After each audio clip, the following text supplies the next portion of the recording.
So let's talk Fortnite, okay? This is what the people wanna hear. Uh, so I remember one of the plays we always used to do was we landing Blue House, right? Blue House, yeah. Salty Springs Blue House. Hop on the heli, go for the airdrops, and win the game pretty much. How do you feel about that strategy going on this year of Fortnite playing? Like, what would you change of the strategy? For example, helicopters are no longer in the game, but there are other things. Like, tell me a little bit about what do you want to do to accomplish that goal of winning, getting kills.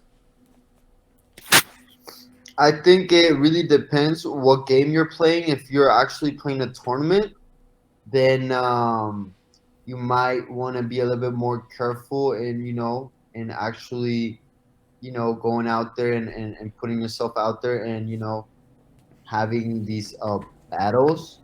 I think what we were doing back then, it's been a while. I'm not sure if you keep playing with that same strategy, but what we were doing was keep just a low profile, trying to get as far in the game as we could, and as soon as we had that chance, to strike in and get that win, man. That's all that mattered to us back then. We were just trying to jump on to the next level, next tournament, and keep going. But I believe that it's a great strategy. I think we've every time we played some strategy like that, just trying to get to the last, I don't know, 10 people on the game, and it really did work for us, man. It really did. I think it's about a lot of patience and just just being careful out there, man. There's always people watching, man. So what would I change about it? I wouldn't. I wouldn't change a single thing because we got so far doing that, man. That was a great strategy, dude. It was great, and you came up with that, man. I wasn't playing like that, you know. I was not playing like that, and you introduced me to this new, uh, these new tragedies, man, and it was just like, hey, we making it top 10, man. We making it top 10 now.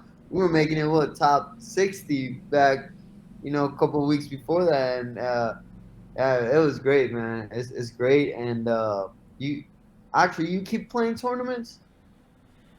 Yeah, that was a strategy for sure. The strategy was that, and it worked. So it's fine if we don't change it. Strategies.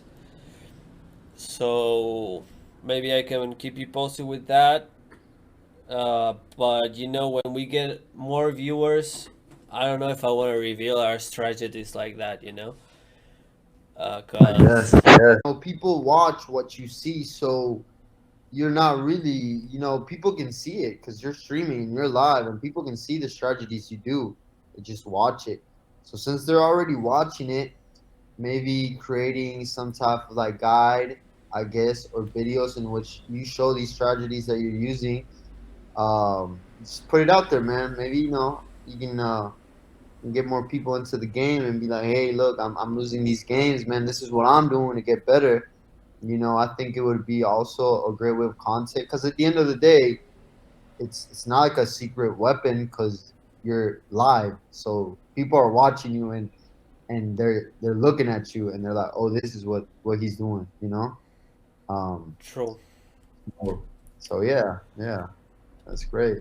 Yeah, So we're probably gonna have a good chemistry right off the bat, and good chemistry is pretty much really important. For me, it's maybe the most important thing out of playing duos, trios, squads.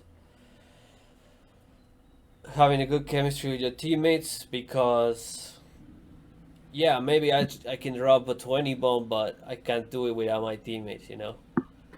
true. And talking about that, do you like playing more like a solo game, or are you more of a duo, squad, trio? I mean, I think it's a huge difference because when you're solo, it's like you don't have to know the other person, you don't need a chemistry or something like that. But like, I don't know. Good question. I really don't know. I want to just say something, like try to say what I think, but it's hard. Like if you're playing with someone that's really good at solos, right? And then you play with him in duos, he needs to know, like he can't have an expectation of the duo to do as good as he does in solos, because uh, the weakest link, you need to play according to your weakest link, right? So if worst person in the world, you need to play like your duo is the worst duo in the world, right?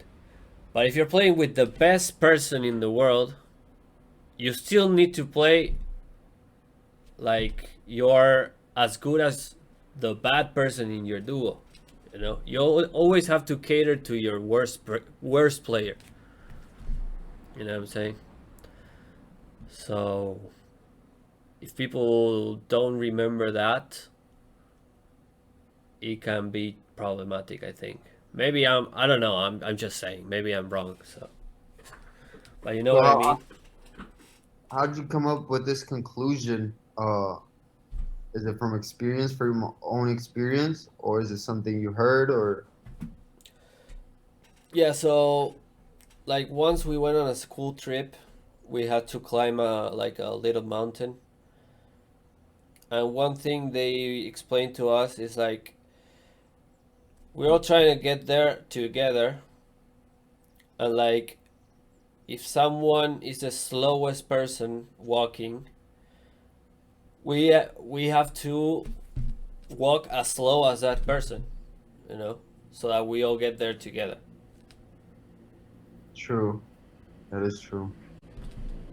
So yeah. So what do you think about this theory? I believe it's absolutely true, man. You know, if you're trying to, accomplish something and you're running and the person behind you is, crawling, man, there's just no way y'all gonna win. If you're playing in a team, then you guys gotta be, on that same level. But I guess it might be good, having somebody that might be better or worse than you. Nobody plays the same. Everyone is just different. I don't know if the definition would be bad player or better player. They just play different. They have their own strategies and they, whatever works for them, that's great. And I'm sure you've won many games with somebody that played really bad, and you've lost a lot of games with somebody that played really good. So at the end of the day, is it like, okay, like what works, man? What really works? Like I think it really depends on what it really depends on. It's just how you play and how you what I don't know. I think it's somewhere in that line, dude. Yeah, for sure. Playing, and we weren't like streaming or anything. We're just trying to maybe have fun, and we suck at the game. Or did you enjoy the more later years where we were like getting top tens, winning games? I'm not gonna lie. When I first started playing with you, I'm sure you were very new at Fortnite and you were just starting off. I remember you were playing on your phone. That's how you got started. You were playing on your phone, and that was just mind blowing to me. I was like, how is this guy playing on his phone? Starting off, you were just learning how to play and seeing you today, I'm just like, wow, he just did 180 degrees, change in that, and he's so much better now. Of course, it comes with the practice. And what I'm thinking is like, man, I've seen you on a bus, dude, just playing Fortnite, man, on your phone, dude, and getting kills, man. And that was just some like, wow. So people actually do this, man. They're so into it, man, and they really, want to succeed at it. And like, wow, that's just crazy. When I saw that, man, I was mind blown. I was like, wow, you can really do this, from anywhere you want, dude. It's just a matter of, how much do you want it, really?